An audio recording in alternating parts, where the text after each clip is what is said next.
Hello, Anime Visor here, and SiGNUM, with a video that might turn into a more regular series on the channel. A retro anime review. The idea is to dust off some older anime series, review them as I usually do, sharing my thoughts and opinions on them, but also taking a little look at any influence the series may have had on other series or maybe even pop culture.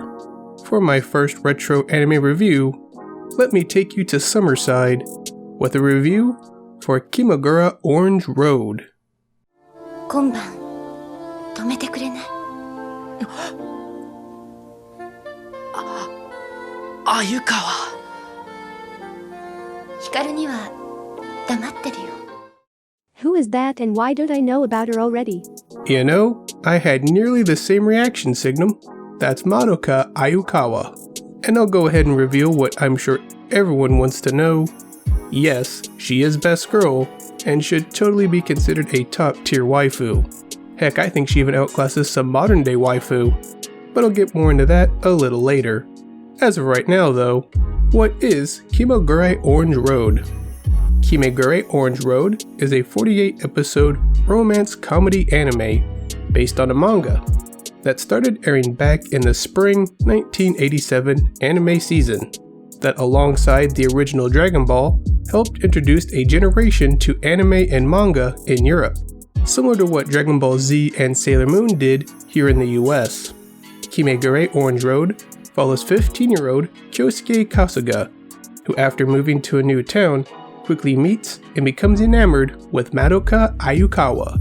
A former delinquent, she often treats Kyosuke coldly, even though she seemed so friendly when they first met after he caught her red straw hat. Kyosuke also soon meets Hikaru Hiyama, who becomes quite smitten with him.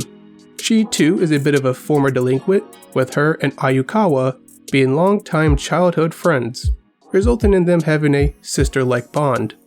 As you can imagine, Kyosuke finds himself in the middle of a zany love triangle, filled with wacky hijinks and silly misunderstandings.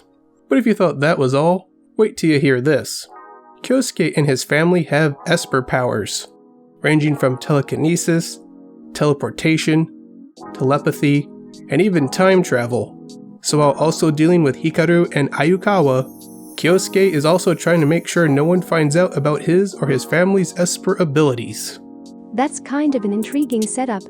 Yeah, it does add a unique facet to the anime. While Kyosuke's Esper powers aren't always the focus, they're sort of a light coating on top of everything else. They do allow for some crazy shenanigans to occur. To make a modern day comparison, think of it as kind of like Mob Psycho 100, but more of a school rom-com and without any big crazy battles. Well, I say that, but Ayukawa will absolutely throw down if she has to. Was that a guitar pick? It sure was. They don't call her Madoka the pick for nothing. Anyway, I enjoyed Kimagure Orange Road. Decently funny, some nice romance with a little drama thrown in at times too. The animation holds up pretty well, not too many recycled scenes, and aesthetically, a lot of the anime from around the mid-80s to early 90s had a really nice style. Why is that? I don't want to get into too much detail since that covers a host of anime, but it has a lot to do with the tools they used at that time, the type of paint or marker used to hand draw and color the animation cell, also known as a celluloid, a type of transparent sheet that is then photographed. All contributed to why anime back then looked the way they did. Getting back on track, Orange Road is fun, but with a lot of anime for me, it comes down to the characters and how well they're handled. And I really liked how our main three characters were handled in this anime. Starting with Kyosuke, yeah, he's kind of your dense, indecisive main character who can't, doesn't, or won't choose a girl. That has become the standard in a lot of romance comedies. Really, you can probably thank Orange Road for that trope in modern anime. While it didn't start the trope, nor the trope where the characters deal with constant misunderstandings in a romance anime, Orange Road did help popularize those tropes to the extent we continue to see them to this day. If you've watched enough rom-com anime, you've probably seen a character similar to Kyosuke. But I will add, he's not afraid to cut loose and go with the flow every now and then. He's no stranger to partaking and drinking occasionally with Ayukawa and or Hikaru. Suffice it to say, Kyosuke isn't a complete stick in the mud like some other rom-com main characters tend to be, so it's a bit of a unique side to Kyosuke's character.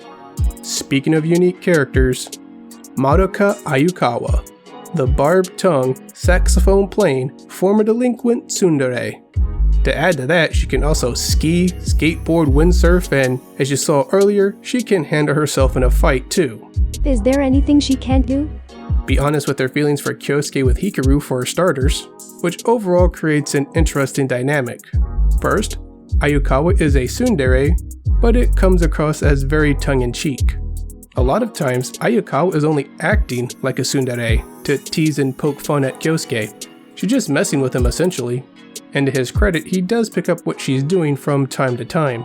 It's pretty clear early on that she likes him, but she's also good friends with Hikaru. Hikaru is earnest and excitable, and her and Ayukawa have a almost sister-like relationship, which leads to Ayukawa at times pushing and encouraging Hikaru's pursuit of Kyosuke. It's a nice foil to her character.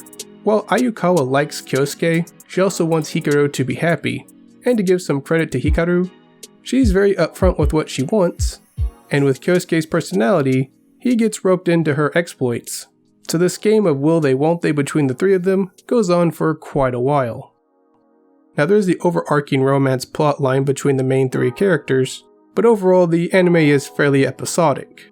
The format more or less boils down to the misunderstanding of the week, which does result in some episodes being better than others. Mind listing some of your favorite episodes? Sure, let's see. I personally tend to prefer Ayukawa-centric episodes, so episode 5 when Kyosuke gets a part-time job with Ayukawa is a nice one. The beach episode in episode 8 is also pretty good. There's episode 19 where Ayukawa and Kyosuke get stranded on a deserted island, and in general any episode where Ayukawa gets the throwdown, like in episode 29 where she fights that guy in the junkyard, or in episode 37 where she deals with an old rival gang were fun to watch. And for any Top Gun or Godzilla fans out there, episode 40 is one giant Top Gun and Godzilla parody episode.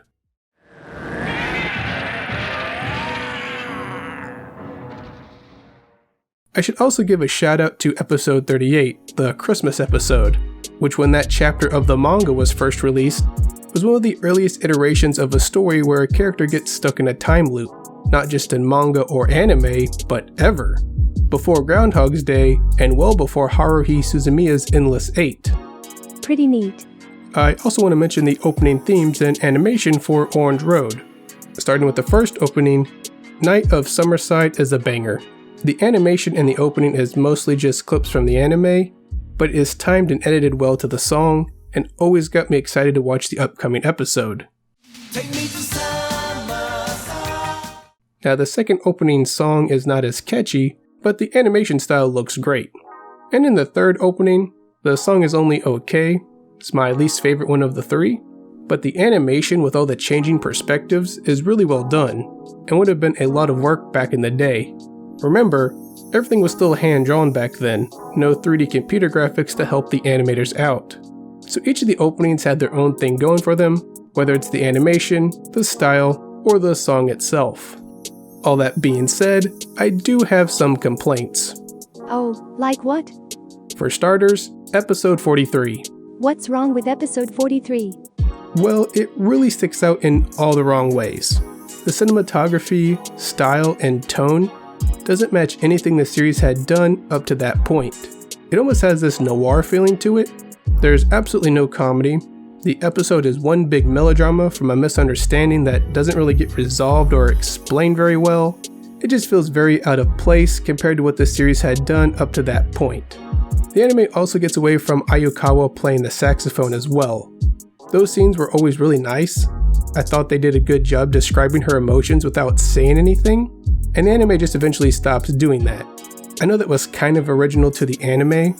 In the manga she plays piano and keyboard, but I would have liked those instrument playing scenes with Ayukawa to continue throughout the anime a little more than they did.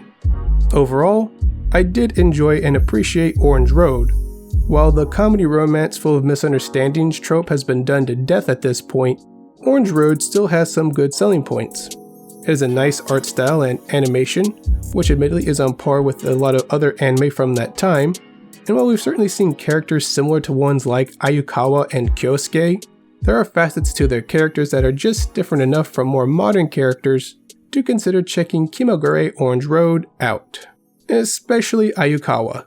She definitely deserves to be in the conversation of best tsunderes in anime, on top of Orange Road in general being a fun romance comedy. At the very least, do yourself a favor and watch the openings for the anime. They're just that good. I'm going to look up more of this Ayukawa. Good to hear. With all that said, what are your thoughts on Kimagure Orange Road? Let us know in the comments below. As always, I've been Anime VISOR. And I've been SiGNUM. Thanks for watching, and goodbye. Goodbye.